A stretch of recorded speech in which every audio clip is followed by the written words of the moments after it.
kung halimbawa gusto nyo talaga, feel nyo talaga, maging consistent lang. At saka nasa sa inyo yung, hindi mo naman po kailangan magmadali. Basta gawa nyo lang po. Yung basta gusto yung ginagawa nyo. Nagpapasalamat po ako. Anyway, just wants to say, gusto ko lang magpasalamat. Nag-English pa kasi. Gusto ko lang magpasalamat sa lahat ng suporta sa page ko, sa account ko, sa lahat, nagiging lang po yan. Pasalamat ako kasi unti-unti siyang nagkakaroon ng mga followers. Actually, hindi po ako nagbo-boast talaga. Kasi nga, ewan ko, wala po kasang repokit ng kwarta para mag-boost. Para magpadami yung followers, para magpadami mga reactions or comments. Waray po. Basta ang ginawa lang po, parang organic lang po yan. Kasi may bayad po talaga yun.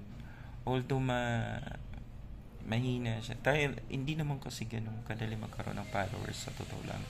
Mahirap, lalo na kung hindi ka pa talaga, wala ka pa niche,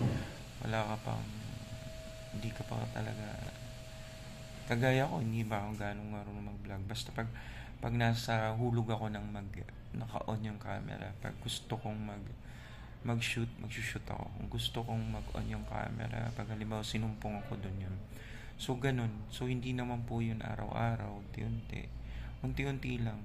Pag halimbawa iniisip ko na mag-vlog ako ngayon, iniisip ko yung ganun schedule, pero hindi feel ng katawan ko. Medyo iba yung lumalabas kasi. Parang hindi siya okay. So para sa lahat, invite ko, kung halimbawa gusto nyo talaga, feel nyo talaga, maging consistent lang. At saka nasa sa inyo yung kung gusto nyo mag-boast o hindi. Kasi nga, kung may pera kayo, go. Pero kung wala, huwag niyong pilitin. Pero depende naman yun eh. Kinakailangan may magagawa ka talaga. Mensahe para sa iba. Yung akin, ewan ko, kung ano-ano na lang yun eh. Basta trip ko mag-on. Minsan yung iba, kung saan. Pero, although, kung gusto natin may parating na message, hindi mo naman po kailangan magmadali. Basta, gawa nyo lang po. Yung basta gusto yung ginagawa nyo. Yun lang po yun. Basta video lang ng video. Tapos yung gustong gumawa, huwag kayong magdedepende na magka-copy-paste. May mga talento tayong kanya-kanya na tipong yun yung kinakailangan lumabas. Di ba?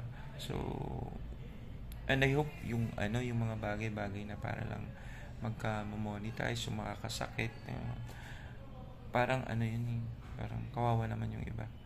Yung na lang, magpang-good vibes lang, ganun. So, wag madmadali. Lahat po may naman eh. Kung para sa atin naman yan. Hindi naman yung mawawala. So, that's it. And I hope everyone, keep safe everyone, and of course, God bless. Bye-bye.